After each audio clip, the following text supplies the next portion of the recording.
If that woman gets a share, I'm giving up mine. I stayed silent and simply smiled.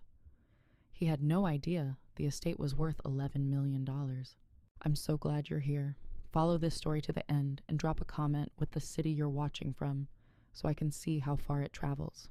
The lawyer, Mr. Patterson, paused, his eyes shifting between Wesley and me. The room went heavy with silence. I felt every gaze, my daughter-in-law Diane's smug smirk, my sister-in-law Barbara's pity, even my grandchildren's confusion. My hands trembled slightly in my lap, but I held my composure as I've done for 50 years. Please continue, Mr. Patterson, I said softly. Wesley leaned back with a scoff. At 47, he looked so much like his father, Frank. Tall, broad-shouldered, that same set to his jaw. But where Frank's confidence came from years of work, Wesley's came from pure entitlement. Let's be honest, Mom, he said, voice dripping with condescension. Dad built this company. You just tagged along. Diane nodded, her manicured hand tightening on his arm. Frank always said business should stay with those who understand business, she added without looking at me. I swallowed the familiar sting. At 72, I was used to being dismissed, as if my only contribution was giving birth and keeping house. They never saw the nights I pored over contracts when Frank was exhausted, the relationships I nurtured at countless dinners, the careful financial calls I guided when ambition outpaced judgment. Mr. Patterson cleared his throat. This is a preliminary meeting. The formal reading will be next week. What's there to prepare? Wesley snapped. Dad left the company to me, the house to Mom for her lifetime, and the rest split. We all know that. I caught Mr. Patterson's eye. Something in his look made me sit straighter. Frank and I had spoken privately many times in his final months. He'd confessed regrets, especially about Wesley. I indulged him too much, Frank whispered one night, his grip surprisingly strong. I thought it was love. I only taught him to expect everything. Now, watching Wesley's entitled glare, I understood. The estate is more complex than you realize, Mr. Patterson said carefully. Your father made significant changes in his last months. Wesley's head snapped up. Changes? What changes? I studied my folded hands, a strange calm settling over me. Frank never told me every detail, only asked me to trust him one last time. Wait and see, Mabel, he'd said with that twinkle in his eye that first captured my heart 50 years ago. Promise me you'll stand your ground when the time comes. This is absurd, Wesley barked, jumping to his feet.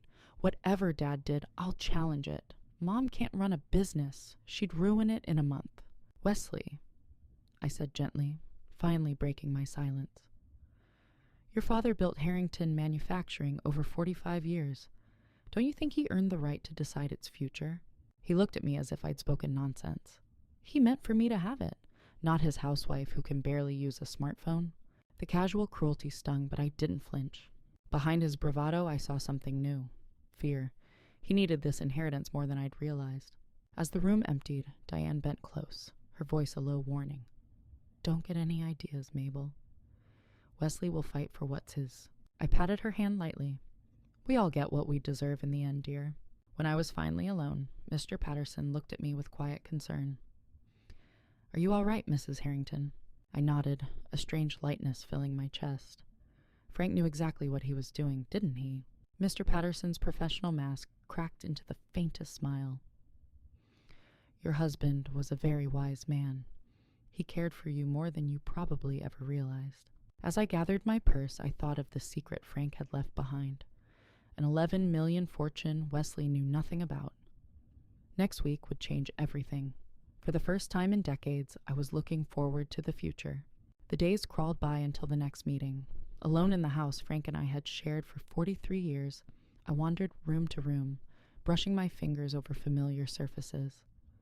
We had bought this place when Wesley was 4, a modest 3-bedroom that felt enormous after our first apartment.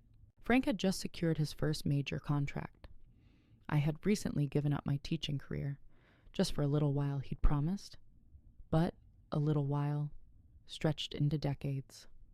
My degree stayed boxed away while I became the invisible backbone of Harrington Manufacturing, raising Wesley, running our home, entertaining clients, reviewing contracts at night. Frank was the face of the company. I was its foundation. At the mantel, I picked up a photo from Wesley's college graduation. Frank and Wesley stood together, proud and identical in posture, both in tailored suits. I stood slightly apart, smiling, but separate, already on the outside of the story we were supposed to be writing together. The doorbell startled me. Barbara, my sister-in-law, stood there clutching a casserole dish. "Thought you might need some company," she said, brushing past me into the kitchen. Unlike Frank's warmth, Barbara had always been sharp and brutally direct. "You look terrible, Mabel." I touched my unkempt hair self-consciously. "I haven't been sleeping well." She set the dish down with a decisive thud. "Wesley's been calling me. He says Frank might have changed the will. Might have left you more than your fair share." She made little air quotes. "The reading is tomorrow," I said carefully. "Cut the act, Mabel. Did Frank leave you the company?" I met her gaze. "Frank and I didn't discuss the details." Barbara gave a short, disbelieving laugh. 50 years together, and you expect me to believe he never mentioned what he'd do with a multi-million-dollar company? Right. Frank made his own decisions, I replied. She studied me. "You know, I've never understood you. You let Frank and Wesley walk all over you for decades, and you still defend them." I busied myself with making tea. "You didn't live my life, Barbara." "No, thank God," she muttered. "I would have walked out the first time Frank took credit for your work, which, from what I saw, was sometime around 1980. The kettle whistled, saving me from answering. As I poured the tea, Barbara's voice softened. "Do you remember when Wesley was 12 and Frank bought him that ridiculous racing bike?" I nodded. Wesley had begged for it for months. I told Frank it was too advanced, too dangerous. Frank bought it anyway. 3 weeks later, Wesley broke his arm. "That was a long time ago," I murmured. "My point is, you were right. You've always been right, especially about Wesley. You saw what Frank was creating, a spoiled man who never had to earn anything." I sank into a chair, suddenly weary. "What do you want me to say? That I failed as a mother? That I should have fought harder?" Barbara reached across the table, clasping my hand, a rare gesture from her. "I want you to stop blaming yourself. Frank made Wesley who he is. Maybe you could have resisted more, but Frank would have just gone around you anyway." Tears pricked my eyes. "I did try. In college, when Wesley started drinking and failing classes, I wanted him to face consequences. Frank just threw money at it, moved him to a new school." "I remember," Barbara said grimly. "And then Frank gave him a vice presidency straight out of college, even though he had no experience." I sighed. The memories came rushing back. Wesley's first year at the company, he lost a major client through arrogance. Frank covered for him, telling everyone it was a strategic choice. "And now," Barbara said flatly, "Wesley believes he's entitled to run the company. He claims he's worked there 20 years. "He has worked there," I pointed out weakly. "Worked?" Barbara scoffed us. "He shows up late, leaves early, steals credit from his team, and spends more time golfing than in the office. Meanwhile, he and Diane burn through money. The vacation house, the boat, private schools for the kids." Her words trailed off, but the truth hung heavy in the room.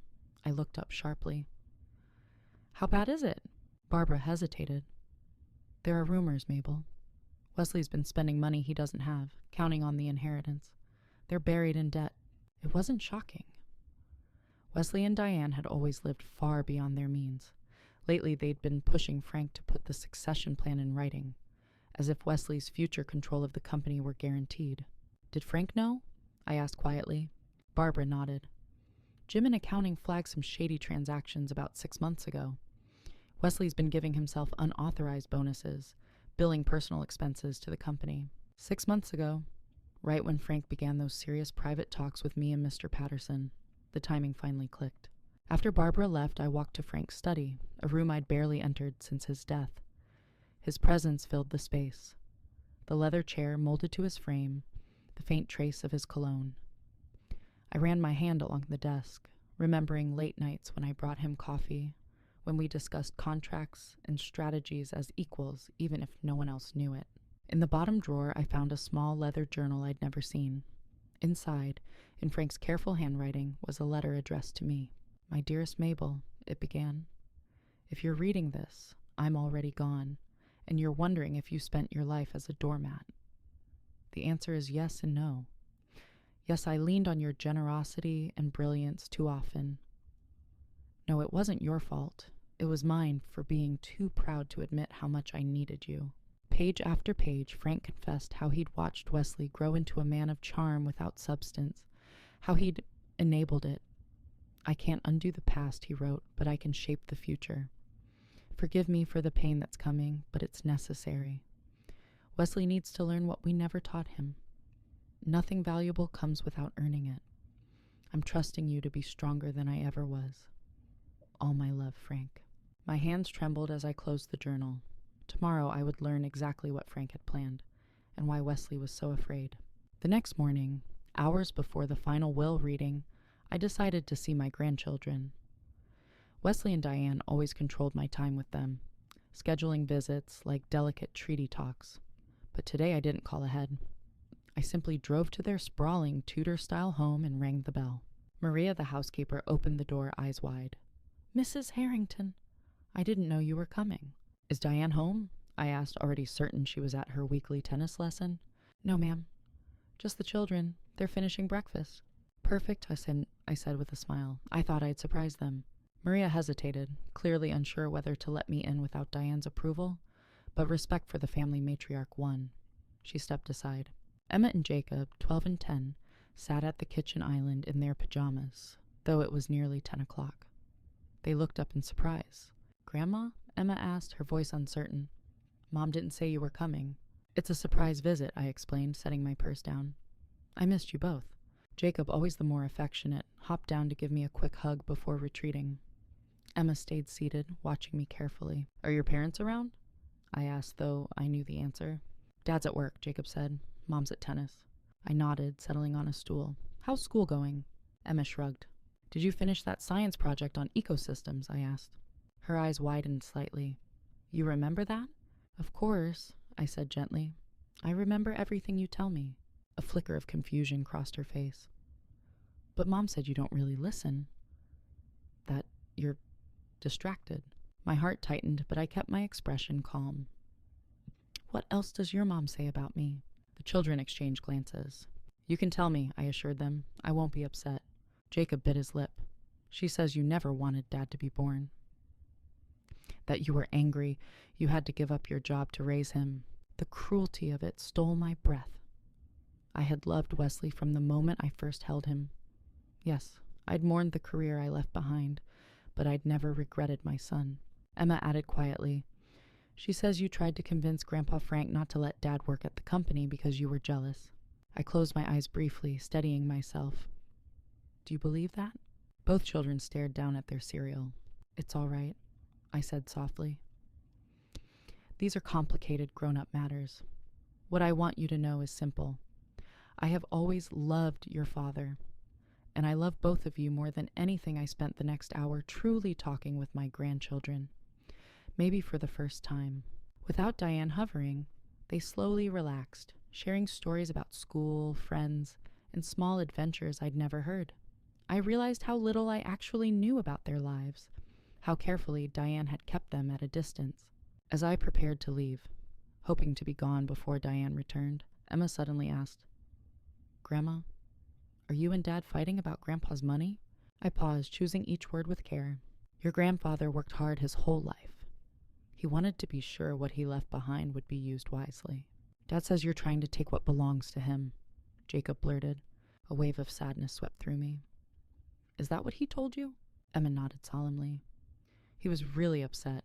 He said you never supported him like Grandpa did." I knelt so I could look into their young, worried faces. "Sometimes adults disagree about important things," I said gently.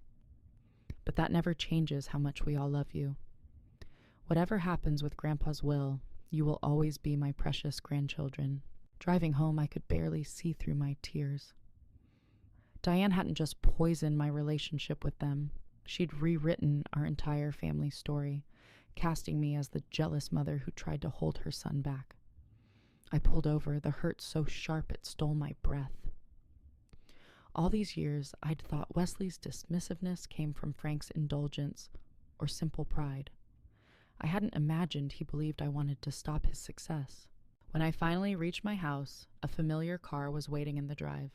Thomas Reed, Frank's oldest friend and the company's financial controller, stood on my porch. Thomas, I said, quickly wiping the last traces of tears. This is a surprise. His lined face was grave. We need to talk, Mabel. About Wesley. Inside, he declined coffee and went straight to the point. Wesley's been borrowing heavily against the inheritance, he said. I nodded. Barbara mentioned he and Diane are in trouble. It's worse than you think, Thomas replied. He's poured everything into a failing real estate deal in Colorado. Luxury ski condos. He's nearly $2 million in debt, and the buildings won't even pass inspection. I sank into a chair. Did Frank know? Thomas nodded. Frank discovered it 7 months ago. Wesley was also taking company funds to cover personal debts. The word embezzling hit like a physical blow. Are you certain? I have the documents. Frank confronted him privately and arranged a quiet repayment plan to avoid charges. It devastated him. 7 months ago, right when Frank's health began to decline, and those private conversations with Mr. Patterson became urgent. Wesley's counting on his inheritance to save him, Thomas continued. If he doesn't get what he expects. He let the sentence hang. The meaning was clear. Wesley could lose everything. Why tell me now? I asked. Because Frank asked me to, Thomas said softly. After the will reading. He wanted you to understand what you're facing. Wesley isn't just entitled, Mabel. He's desperate. After Thomas left, I sat alone in the quiet living room, the weight of his words pressing down. My son, given every advantage, had still wanted more. He'd stolen from his father, lied to his family, and now counted on an inheritance to rescue him from his own choices. Tomorrow, at the final reading, he would learn whether Frank had left him a lifeline or forced him to stand on his own at last. Morning came bright and clear. I dressed with care in the navy suit Frank always loved and fastened the pearl earrings he'd given me on our 40th anniversary. The doorbell rang. Mr. Patterson stood there, expression serious. Mrs. Harrington, I thought we might ride together. The reading isn't for 2 hours, I said, surprised. I know, he replied, but Frank asked me to prepare you. A knot of anxiety tightened in my stomach as I invited him in. Once seated, Mr. Patterson removed a thick folder from his briefcase. Before we join the others, I need to explain Frank's plan in detail. He was very specific about the timing. I'm listening, I said, folding my hands to keep them steady. Frank came to me 8 months ago, right after his diagnosis, Mr. Patterson began. He was deeply concerned about Wesley's financial behavior. I nodded. I've since learned about the embezzlement. Relief flickered across his face. Good. Then you understand why he acted. Frank wasn't only worried about legal issues, he was worried about what those actions revealed about Wesley's character. Mr. Patterson opened the folder, a neat stack of papers inside. Frank restructured his estate with 2 clear goals, he began. To protect the company's future, and to give you security and control. Control, I repeated softly, the word almost foreign after a lifetime of being overlooked. Yes, he said. Frank finally recognized that you were always the more careful decision-maker. He believed Wesley's sense of entitlement came from his own choices, always giving, never requiring him to earn his place. A quiet surge of vindication swept through me. For decades, I'd voiced those very concerns, only to be brushed off as overprotective or naive. The will creates a trust, Mr. Patterson continued. All of Frank's assets, the company, the properties, the investments, will be held there. You, Mabel, are the primary trustee. Me, not Wesley? Not Wesley, he confirmed. Frank trusted you to protect the family's long-term security, not chase quick gains. My mind spun at this reversal after 50 years of standing in the background. Wesley will fight it, I finally said. Frank expected that, Mr. Patterson replied, his expression tightening. He slid another document across the table, sections highlighted. If Wesley contests the will, he forfeits everything. His position at the company, his inheritance, even the house he lives in, which is owned by Harrington Manufacturing. The words stole my breath. Everything? Everything, he said simply. Frank knew Wesley might try to pressure you. This ensures he can't. I stood and paced to the window, looking out at the garden Frank and I had tended for decades. What about my grandchildren? Emma and Jacob shouldn't suffer for their father's mistakes. Frank thought of them, too. Mr. Patterson produced another document. The trust guarantees their education and future security. Those funds are untouchable. Wesley and Diane can't access them. Relief flooded through me. No matter what came, The children would be safe. There's more, Mr. Patterson said quietly. The $11 million. I turned back. Yes? It's separate from the company assets, investments Frank nurtured over the years. Wesley has no idea this money exists. Frank left it to you outright. No trust, no conditions. Yours completely. I sank into a chair, overwhelmed. Why didn't he tell me? Mr. Patterson's expression softened. He thought you might try to talk him out of it. He knew you'd spent a lifetime smoothing things over, making excuses for Wesley, keeping the peace. The truth of that stung. There's also this, he added, handing me a sealed envelope. My name was written in Frank's bold, familiar hand. I took it with trembling fingers but didn't open it. Some words were too private to share. What do you think Wesley will do? I asked. He'll be angry, Mr. Patterson said bluntly. He may try to intimidate you, and if that fails, he could still contest the will despite the forfeiture clause. He might claim you influenced Frank, or that Frank wasn't of sound mind. Frank was sharp until the very end, I said, heat rising in my voice. We have extensive documentation, medical evaluations, multiple witnesses, Mr. Patterson assured me. He won't win, but he could make it ugly. I thought of my grandchildren, of the lies Diane had already planted in their minds. How much worse would it become if Wesley chose open war? What would you advise? I asked. Frank believed Wesley must face real consequences if he's ever to grow, Mr. Patterson said gently. I agree. But you need to be ready. Wesley won't go quietly. I glanced at the clock. 1 hour until the will reading. 1 hour to decide whether to honor Frank's plan or compromise yet again the way I'd done all my life. I'd like a few minutes alone, if you don't mind, I said. Mr. Patterson gave a respectful nod and stepped outside. With trembling hands, I opened Frank's letter. His familiar handwriting blurred as tears filled my eyes. My dearest Mabel, it began. By now, Patterson has explained everything. You're probably wondering if I've lost my mind placing you in this position. The truth is, I finally found it. For 50 years, you were the quiet strength behind our family, the one I relied on but rarely acknowledged.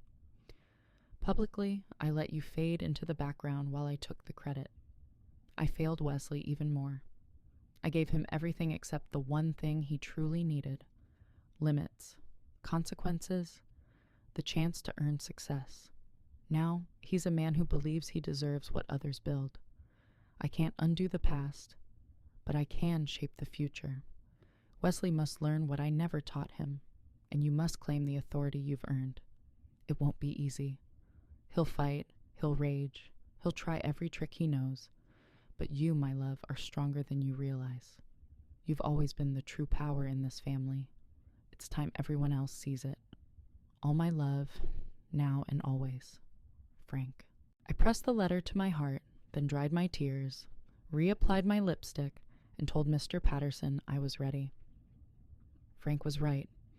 It was time to stop smoothing things over, for Wesley's sake as much as my own. The conference room at Patterson and Associates was packed. Wesley and Diane sat directly across from me, immaculate as ever. He in a charcoal suit that matched his stormy expression. She in a cream dress that probably cost more than most people's monthly salary. Barbara settled beside me, silent but steady. Company executives and distant relatives lined the walls, their eyes flicking between Wesley and me. Wesley leaned forward, his voice low enough for only me to hear. You look pleased with yourself, Mom. Did you and Dad cook something up in his final days? I met his gaze without flinching. Your father was of sound mind until the end. We'll see about that, he muttered, eyes narrowing. The door opened. Mr. Patterson entered with 2 associates carrying thick stacks of documents. He gave the room a solemn nod. Thank you all for coming. We're here for the formal reading of Franklin Harrington's last will and testament. For clarity, this will was revised 7 months ago, witnessed by multiple parties, including Mr. Harrington's physician, who confirmed his mental competence. I caught the first flicker of unease cross Wesley's face.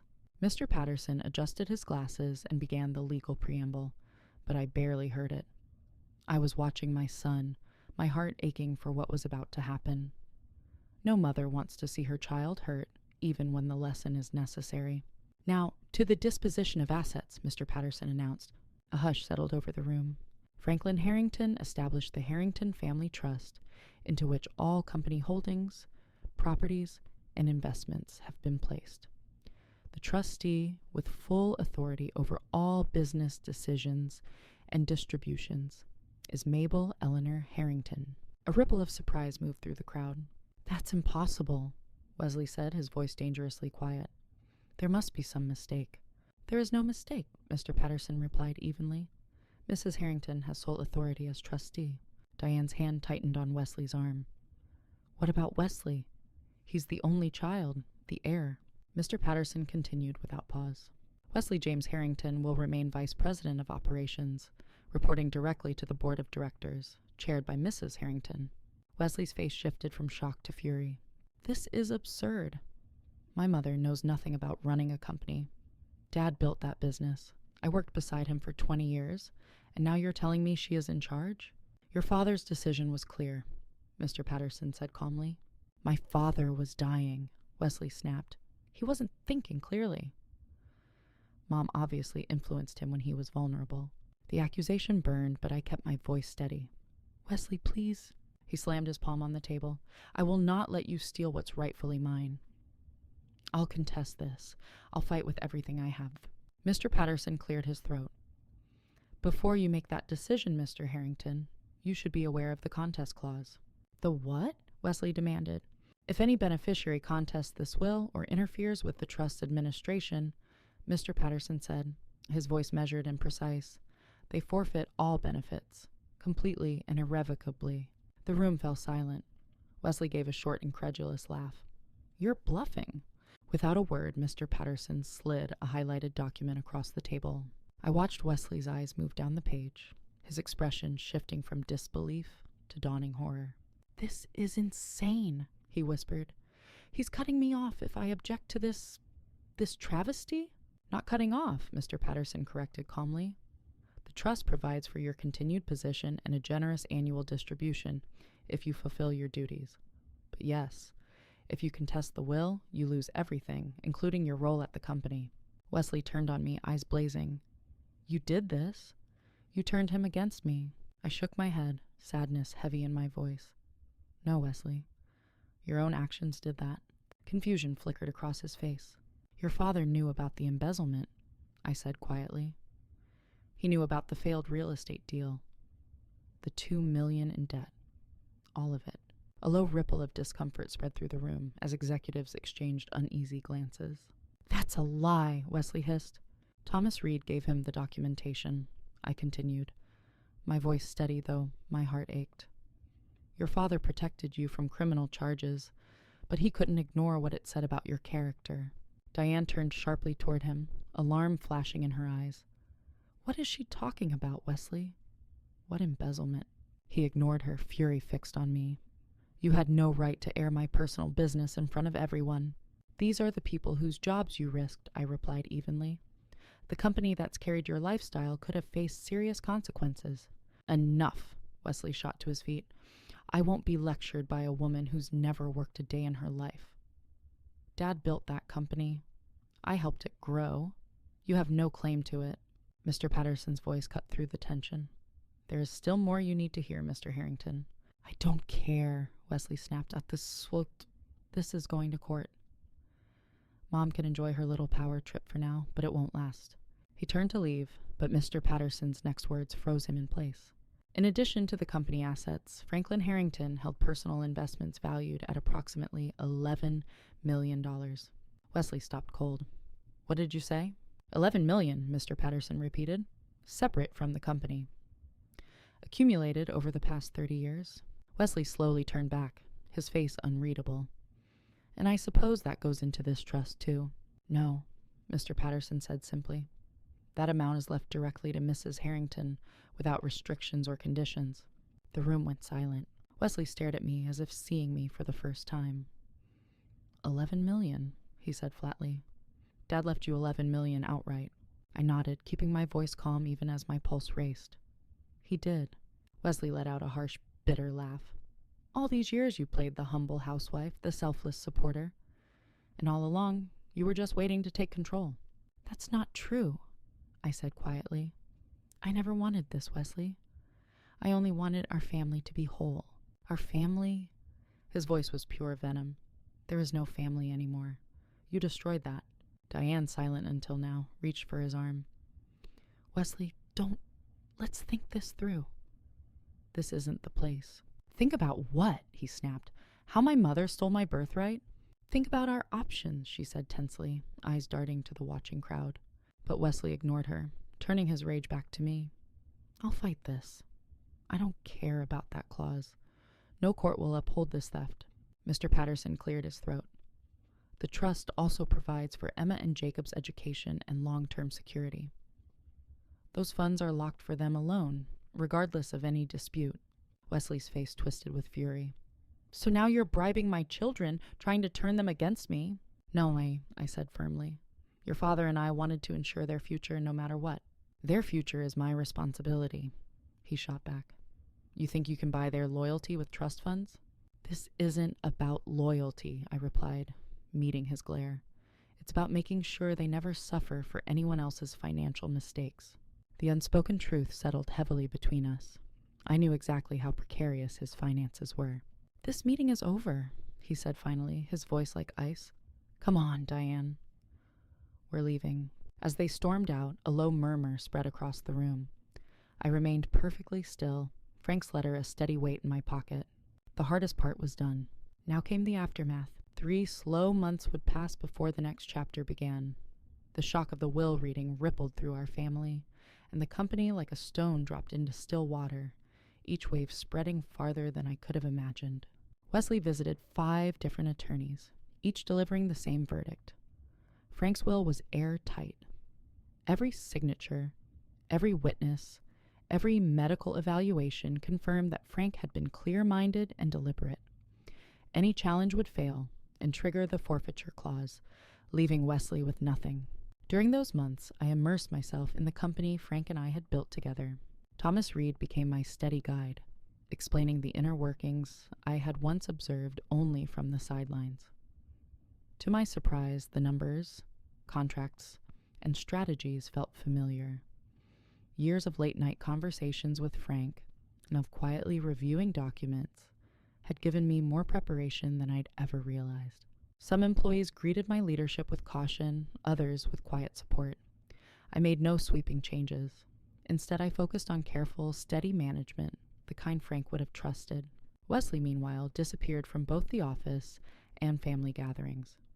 According to Barbara, who somehow always knew everything, he and Diane were scrambling to face the debts they had once hidden behind polished smiles. I hadn't seen my grandchildren since that morning in their kitchen, and their silence hurt most of all. On a crisp autumn morning, while I reviewed quarterly reports in what was now my office, the doorbell rang. I wasn't expecting anyone. Opening the door, I found Wesley on the porch, alone. He looked thinner, shadows under his eyes, his usual confidence stripped away. Wesley? My voice caught. I wasn't expecting you. Can I come in? He asked quietly. I stepped aside and led him to the living room. He sat on the edge of the sofa, declining my offer of coffee. How are you? I asked when the silence stretched. He gave a hollow laugh. How do you think? My life is falling apart. I waited. He hadn't come here just to announce that. We lost the house, he said at last. The bank foreclosed last week. Though I'd braced for it, the words still pierced. I'm sorry, Wesley. Are you?